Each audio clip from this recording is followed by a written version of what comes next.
Bonjour à tous, c'est Alan et aujourd'hui je vous parle des 5 objets tech que j'emmène partout avec moi pendant mes voyages.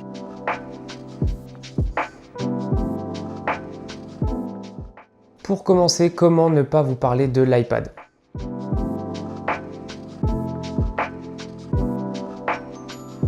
Alors je sais, l'iPad fait débat, tout le monde n'a pas une relation très saine avec son iPad. Je sais qu'il y en a qui l'adorent mais qui n'arrivent pas à s'en servir. Mais sincèrement, moi depuis que je l'ai, c'est-à-dire depuis 2018, je trouve que c'est l'objet parfait, que ce soit pour consommer du contenu, jouer à des jeux, etc. Il est plus grand qu'un téléphone, mais il reste beaucoup plus transportable qu'un ordinateur. En fait, je l'aime bien parce que c'est un accessoire qui t'accompagne un peu partout, qui prend pas trop de place, mais qui reste quand même plus grand que ton téléphone. Par exemple, quand je suis en train de cuisiner, j'aime bien me mettre une vidéo sur mon iPad. Je trouve ça beaucoup plus confortable que de poser mon téléphone et de regarder mon téléphone. Du coup, quand je pars en vacances, c'est un peu la même chose. Dans la voiture, j'aime bien regarder mes vidéos sur mon iPad, je me fais un partage de connexion avec mon téléphone et consommer du contenu dessus, c'est quand même beaucoup plus confortable que sur mon iPhone. Mais là où je trouve qu'il fait toute la différence pendant mes vacances, c'est pour retoucher mes photos et pour jouer en cloud gaming. Je trouve que c'est un vrai bonheur. Quand tu prends tes photos avec ton appareil photo ou avec ton iPhone, tu te poses quand tu viens de rentrer à l'hôtel ou à l'appartement, peu importe, et que tu édites tes photos directement sur ton iPad, c'est vraiment un avantage. Et avec l'Apple Pencil 2, ça rajoute encore un côté pratique qui est beaucoup plus sympa que d'utiliser son téléphone sur un tout petit écran pour retoucher ses photos. Mais là où je le préfère pendant mes vacances, c'est vraiment pour le jeu. Pour le geek que je suis, le cloud gaming, c'était vraiment une révolution. Alors quand j'ai pu l'installer sur mon iPad, je m'y suis tout de suite mis.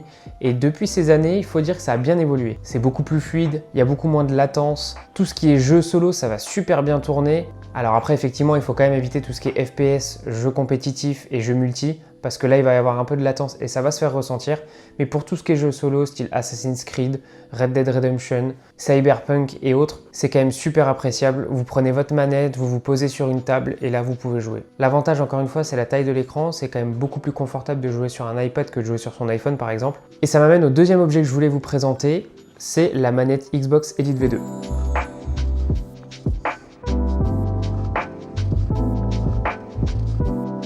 Alors que ce soit celle-ci ou une autre, vous pouvez prendre n'importe quelle manette, tant qu'elle se connecte en Bluetooth à votre iPad, ça fonctionnera.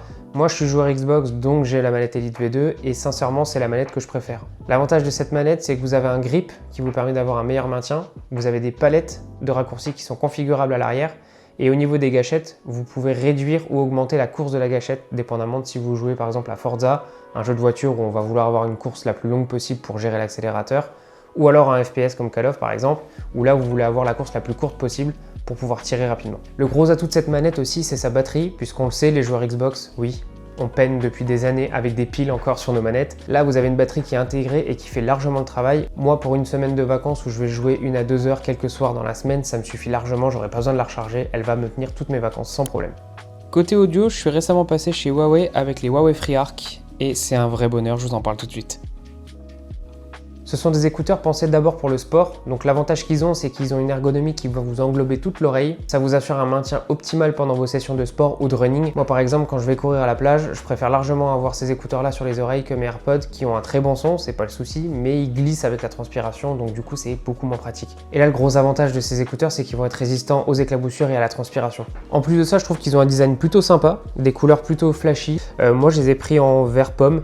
Je trouve que pour le sport, c'est sympa d'avoir un petit peu de couleur. Je m'en sers aussi bien pour consommer du contenu comme YouTube, etc. le soir pour déranger personne que pour faire mes séances de sport. Et ce que j'aime vraiment avec ces écouteurs, c'est qu'une fois que vous les avez sur les oreilles, vous les oubliez complètement. Ils s'adaptent parfaitement à vos oreilles, ils sont super légers, super confortables. Vous pouvez très bien les porter pendant 2-3 heures sans avoir aucune gêne et aucune douleur. Ensuite, le quatrième objet dont je voulais vous parler, c'est mon appareil photo, le Sony A6100. C'est un compact hybride, c'est pas un réflexe donc il est un peu plus petit, mais l'avantage qu'il a c'est que vous pouvez quand même changer les objectifs pour vous adapter à n'importe quelle situation. Et alors oui, même si je pourrais faire mes photos à l'iPhone, et c'est quelque chose que je fais, je mets pas mon téléphone totalement de côté pour les photos, j'aime bien aussi avoir un appareil photo, un vrai appareil photo entre guillemets, parce qu'on n'a pas le même rendu avec un appareil photo, vous n'avez pas la même profondeur de champ, vous n'avez pas la même possibilité de réglage. Quand vous savez vous en servir, c'est un petit peu plus poussé qu'un téléphone. Et je trouve que les deux sont plutôt complémentaires. Par exemple, si je fais une journée où je sais que je vais visiter et prendre des photos, je prends mon matériel avec moi, je le mets autour du cou et j'ai le temps de prendre des photos. En fait, c'est ça que j'aime bien avec l'appareil photo réflexe ou hybride, compact, peu importe, c'est qu'on prend le temps de faire les choses. On prend le temps de trouver le meilleur point de vue, on prend le temps de faire ses réglages, de prendre la meilleure photo. en prenant plusieurs même d'ailleurs. Et je trouve que c'est vraiment un autre état d'esprit que de faire des photos au téléphone. Le téléphone, par contre, l'avantage, et c'est pour ça que je le combine et que je ne le mets pas du tout de côté, l'avantage de l'iPhone, c'est que ça va vous permettre de shooter instantanément, beaucoup plus rapidement. Si par exemple, en soirée, j'avais pas prévu de faire des photos et j'ai pas pris mon appareil photo sur moi, et ben je peux quand même sortir mon téléphone et faire des photos qui sont très correctes, de très bonne qualité. Donc voilà, selon moi, c'est très complémentaire. Les deux ont leur utilité bien spécifique et j'aime tout autant utiliser que ce soit mon téléphone ou l'appareil photo, mais ça dépend des utilisations, ça dépend des cas, comme je vous l'expliquais juste avant. Et enfin, on va passer au dernier objet de cette vidéo et bien évidemment, c'est mon téléphone, mon iPhone 17 Pro Max. Pour moi, l'iPhone, c'est vraiment mon couteau suisse pendant les vacances. Ça me permet aussi bien d'éditer mes photos quand je veux le faire, je sais pas, par exemple au restaurant, je viens de faire une session photo juste avant et j'ai envie d'éditer un petit peu mes photos en attendant mon plat. Et bien grâce à l'iPhone 17 Pro Max, l'avantage aussi c'est qu'il a un grand écran, donc je peux assez aisément faire mes photos. Si je veux en retoucher une ou deux, et ben ça me permet de le faire quand même de manière assez confortable sur l'écran. Et puis après, je vais peaufiner le reste en rentrant à la maison tranquillement sur l'iPad avec un plus grand écran. Cet iPhone 17 Pro Max, il a une batterie d'un peu plus de 4800 mAh. Autant vous dire que ça va vous tenir la journée largement. Et même quand je faisais des longues sessions photo vidéo, j'ai jamais été en rade de batterie à 14 heures parce que j'ai fait des photos avec mon téléphone. Donc oui, c'est sûr, si vous prévoyez de sortir toute la journée de 9h à 18h et que vous voulez prendre toutes vos photos vidéo avec le téléphone, prévoyez peut-être quand même une petite batterie externe, MagSafe par exemple, que vous mettez à l'arrière, ça pourra vous aider. Mais sincèrement, si c'est pour faire 2-3 photos sur votre journée, consommer un peu de contenu, écouter de la musique, vous n'avez aucun problème à vous faire de ce côté-là. Côté écran, il embarque un écran de 6,8 pouces. Encore une fois, c'est le plus confortable de la gamme puisque c'est le plus grand et le plus lumineux. Et honnêtement, en plein soleil, vous n'aurez aucun problème à voir tous les détails de votre image. Et ça, c'est un vrai plus quand on est en extérieur et en vacances. On est souvent en extérieur. Donc on a souvent besoin d'avoir une bonne luminosité, des beaux contrastes, des belles couleurs.